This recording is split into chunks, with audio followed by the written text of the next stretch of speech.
My name is Himanshu Soni. I'm a second year MBBS student at MJ Medical College Indore. और पहले तो मुझे ये बता दो नीट वाले कौन कौन हैं? अरे गजब, मैक्सिमम लोग नीट वाले हैं, तो बहुत अच्छा लगेगा मुझे भी बताने में थोड़ा बहुत। और यार देखो, पढ़ाई तो सब लोग साल भर की है, ठीक है। और सब लोग ने देखा कि मेरा कभी नंबर नहीं आ रहा, मेरे कभी क्वेश्चन बन ही नहीं रहे, ठीक है। लड़केबाजी का चक्कर थोड़ा बहुत ही, लड़केबाजी लड़कोंबाजी का भी, रिलेशनशिप का चक्कर, तो उसमें काफ़ी टाइम अपन ने बर्बाद कर दिया है ना। वो टाइम अब गया।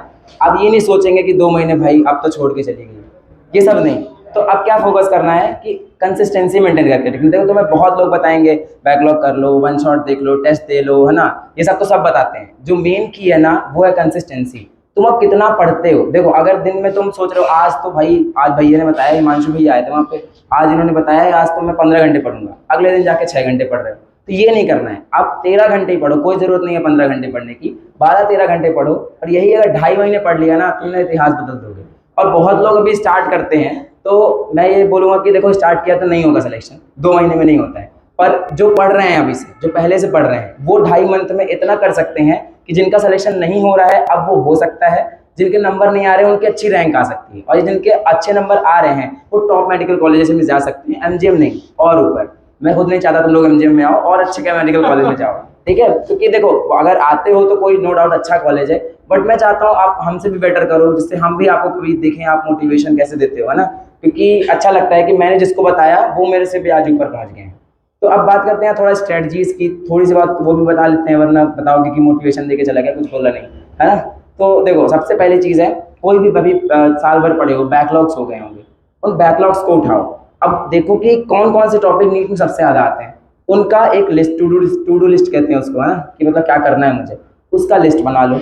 और मोस्ट इंपॉर्टेंट टॉपिक्स को पहले कवर कर लो, बैकलॉग्स। अब बैकलॉग्स कवर करने के लिए देखो अब इतना टाइम तो नहीं है कि कंप्लीट लेक्चर्स देख रहे हो, सर से जाके बात कर रहे हो या नोट्स खुद से पढ़ रहे हो, इतना टाइम नहीं है ना। तो वन शॉट लेक्चर्स होते हैं, ऐसे जैसे कि भैया ने बोला आप लोग वीडियोस देखते रहते हो, बहुत अच्छी बात है, कोई खराब बात नहीं है, मैंने बहुत वीडियोस देखे, बट कहे के पढ़ाई के, है ना, तो उसके वीडियोस देखो, तो पढ़ाई वाले वीडियोस देखो। और वन शॉट के अंदर जो डिटेल वन शॉट होते हैं, 2-3 घंटे के, उनको 2x पे या 1.7x पे लगा के सारे फॉर्मूला शीट बना लो, उसको देखते हुए। सारे नोट्स नहीं बनाने, सिर्फ इंपॉर्टेंट चीज़ें लिखनी है, फॉर्मूला शीट्स लिख बना लेना है, ठीक है। तो वो तुम्हें बाद में हेल्प करेगी और तुम्हारा एक चैप्टर फिनिश हो जाएगा। और क्वेश्चन प्रैक्टिस के लिए अभी पीवाईक्यूज और उस शीट से रिलेटेड अगर आपको 30 क्वेश्चंस मिल जाते हैं, जो कि ऑनलाइन बहुत इजीली मिल जाते हैं, उनको आपको सॉल्व करना है। इन 2 चीज़ों को करके आप वो चैप्टर का बैकलॉग फिनिश कर सकते हो। और क्यों मैं बोल रहा हूँ बैकलॉग फिनिश कर लो, आप देखो अगर आधे दिमाग में चैप्टर ये लेके चलोगे कि मेरे ये चैप्टर छूटे हुए हैं, नीट में जाओगे, हो सकता है तुम्हारी 80% तैयारी अच्छी हो, बहुत अच्छी हो, और उतने में सिलेक्शन हो सकता है। और ये 20% जो तुमने नहीं किया है ना, वो तुम्हें बाद में कॉन्फिडेंस नहीं देगा एग्जाम में कि मेरा छूटा हुआ सिलेबस है। अगर यही 20% एक्चुअली तुम वन शॉट से भी करके ले जाओगे ना, तो नीट में इतने इस समय सस्ते क्वेश्चन आने लगे हैं ना कि तुम वो वन शॉट से भी कर ले जाओगे, अगर तुम वहाँ थोड़ा दिमाग लगा लोगे। इसलिए पूरा सिलेबस करके जाना एक अलग कॉन्फिडेंस देता है नीट के एग्जाम में। और अगर आधा सिलेबस लेके जा रहे हो तो वो तुम्हें थोड़ा सा लूज फील करोगे तुम लोग। तो बेस्ट है कि वन शॉट से ही करो पर पूरा सिलेबस करके जाओ।